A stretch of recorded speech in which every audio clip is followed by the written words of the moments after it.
राधे राधे। कविता गृह ज्ञान में आप सभी का बहुत बहुत स्वागत है। आज हम आपको बताएंगे, अगर सिंह लगन की है कुंडली आपकी और सप्तम भाव से लेके द्वादश भाव तक उसमें चंद्रदेव हैं तो कैसा प्रभाव डालेंगे। मान लीजिए चंद्रमा आपके सप्तम भाव में बैठ गए, ठीक है, तो एक तो व्यस होके आपके सप्तम भाव में बैठ गए, ये अच्छी पोजीशन नहीं है। 1 2 3 4 5 6 7 8 अपने भाव से 8वें में बैठे हैं, ठीक है। और एक तो ये व्यस हैं, द्वादश भाव के स्वामी हैं, और आके आपके सप्तम भाव में बैठ गए। ये आपके लिए व्यापार करते हैं उसके लिए नहीं अच्छा है, वैवाहिक जीवन के लिए अच्छा नहीं है, ठीक है। विवाह में विलंब देर थोड़ा सा। ये शनि के घर में चंद्रमा बैठ गए, शनि और चंद्र में शत्रुता है, ठीक है। तो ये आपको स्वास्थ्य में प्रॉब्लम देंगे, वैवाहिक जीवन में समस्याएं देंगे, व्यापार करते हैं तो उसमें भी समस्याएं आएंगी। यहाँ पे चंद्रमा का बैठना बहुत अच्छी पोजीशन नहीं है। एक तो त्रिक भाव के स्वामी होके यहाँ पे बैठे हैं, ठीक है। दूसरा शत्रु के घर में बैठे हैं, तीसरा अपने से 8वें में बैठे हैं।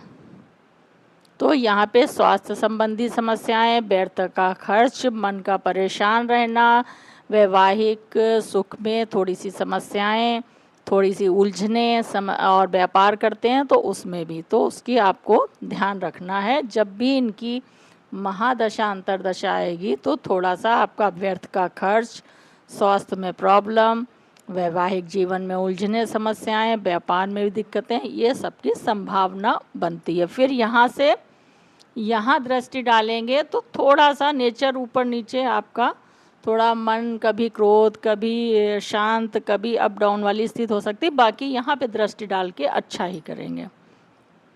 फिर मान लीजिए चंद्रमा आपके यहाँ पे बैठ गया, ठीक है। तो यहाँ पे क्या है आपके, एक तो यहाँ से आपके 9वें भाव में आ गए, तो ये ठीक। यहाँ पे वैसे तो कूर ग्रह अच्छे होते हैं, ये त्रिक भाव है, थोड़ी समस्याएं देते हैं, लेकिन यहाँ पे ये यहाँ के स्वामी होके यहाँ बैठ गए। त्रिक भाव के स्वामी आपस में ही अगर इधर उधर बैठ जाते हैं तो ये विपरीत राजयोग का निर्माण भी करते हैं। तो ये त्रिक भाव है, थोड़ी समस्या आएंगी, लेकिन जो है आप उसका समस्या का निराकरण कर लेंगे अच्छे से। विपरीत परिस्थितियाँ बनेंगी, समस्याएं आएंगी, लेकिन आप उनको सबको पार करके अंततः आपकी ही विजय होगी और आप सारी चीज़ें प्राप्त करेंगे। आप अगर रिसर्च के फील्ड में हैं तो उसमें आपको सफलता मिलेगी। थोड़ा शुरुआती तौर में समस्याएं आएंगी, ठीक है।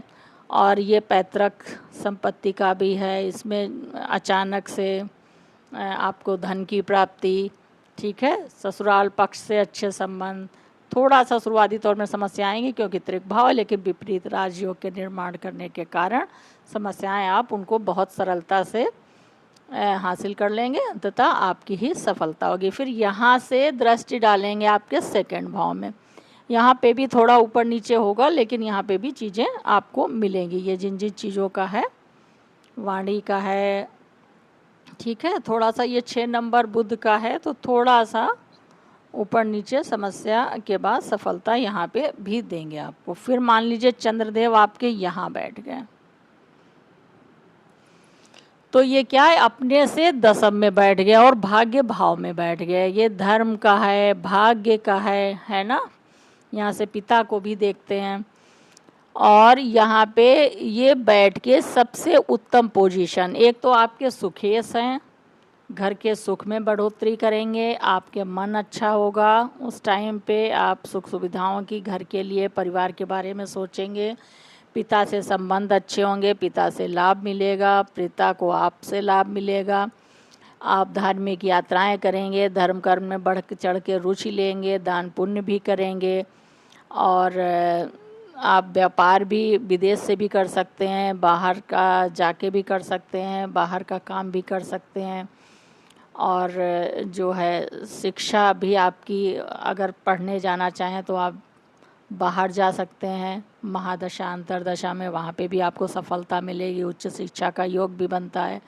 इन सब की संभावना बनती है। अगर मंगल की पोजीशन अच्छी है तो ये सारी चीज़ें बहुमत मात्रा में आपको मिलेंगी। भाग्य समय पे साथ देगा, कम मेहनत में अधिक सफलता, नेम फेम सभी कुछ आपको यहाँ पे इस पीरियड में प्राप्त होगा, महादशा और अंतरदशा में। फिर मान लीजिए चंद्रमा यहाँ पे बैठ गए, तो ये क्या है, 2 नंबर चंद्रमा का उच्च का है।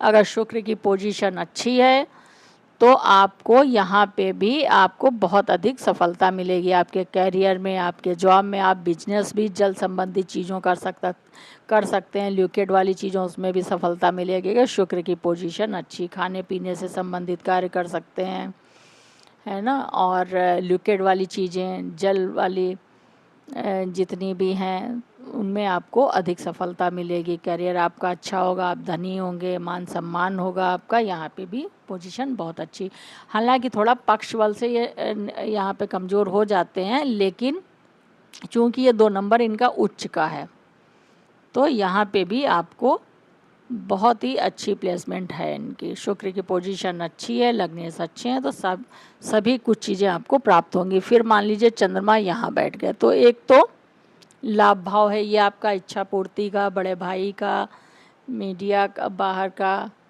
नेटवर्किंग का। तो यहाँ पे भी चंद्रमा की पोजीशन, यहाँ पे कोई भी ग्रह बुरे नहीं होते हैं, सभी ग्रह अच्छे होते हैं। और चंद्रमा एक तो अगर आपकी चंद्रमा की स्थिति अच्छी है, शुक्ल पक्ष का है, तो यहाँ पे भी आपको बहुत मात्रा में लाभ ही प्राप्त होगा। थोड़ा सा इसका नेचर है घटना और बढ़ना, वो उतार चढ़ाव वाली स्थिति हो सकती है। बाकी आप धनी होंगे, प्रतिष्ठित होंगे, आपका मान सम्मान होगा, नेटवर्क आपका अच्छा होगा और दोस्तों से लाभ मिलेगा आपको, हर चीज़ में बढ़िया ही होगा आपका। फिर यहाँ दृष्टि डाल के भी जो आपको यहाँ पे संतान से सुख, शिक्षा आपकी अच्छी होगी, आपके बच्चे की शिक्षा अच्छी होगी, संस्कार अच्छे होंगे, समय पे भाग्य साथ देगा आपका। जिन जिन चीज़ों का यहाँ पे भी आपको अच्छी ही पोजीशन है। थोड़ा सा व्यय का यहाँ पे बैठना, थोड़ा सा खर्च आप अधिक कर सकते हैं, लेकिन उसमें भी कोई बुराई नहीं। आपकी अर्निंग अच्छी होगी, आप धन अच्छा होगा तो आप खर्च भी करेंगे, तो उसमें कोई बुराई नहीं है, ये अच्छी पोजीशन है। फिर मान लीजिए चंद्रमा आपके यहाँ पे बैठ गए, तो चंद्रमा का अपने ही घर में बैठ गए, ठीक है, क्योंकि ये त्रिक भाव है। लेकिन जब त्रिक भाव के स्वामी अपने ही घर में बैठ जाते हैं तो वहाँ पे नुकसान नहीं करते हैं। हाँ, थोड़ा सा यहाँ पे आपका अगर चंद्रमा पीड़ित है किसी तरह से तो थोड़ा सा खर्च, हॉस्पिटल, बीमारी है, इनमें खर्च ज़्यादा करा सकता है, थोड़ी समस्याएं देगा, फिर हल कर देगा। अगर आपका चंद्रमा अच्छा है और किसी शुभ ग्रह की दृष्टि पड़ जाती है तो यहाँ पे भी चंद्रमा फिर थोड़ा सा मन परेशान, आपका ऊपर नीचे उतार चढ़ाव वाली स्थिति कर सकता है, लेकिन फिर अंततः सही हो जाएगा, क्योंकि यहाँ पे भी विपरीत राजयोग का निर्माण कर रहा है। तो मैंने सिंह लगन की अगर है कुंडली आपकी, 7वें भाव से 12 भाव तक चंद्रमा हैं उसमें, तो कैसा प्रभाव डालेंगे उसको बताने का प्रयास किया है सीधी सरल भाषा में। अगर आपको मेरा वीडियो अच्छा लगा हो, लाइक करें, सब्सक्राइब करें, बेल आइकन ज़रूर दबाइए ताकि नया वीडियो आप तक सीधे उसका नोटिफिकेशन पहुंचे, आप उसका फ़ायदा उठाएं, मुझे प्रसन्नता होगी। मिलते हैं नेक्स्ट वीडियो के साथ, तब तक के लिए धन्यवाद।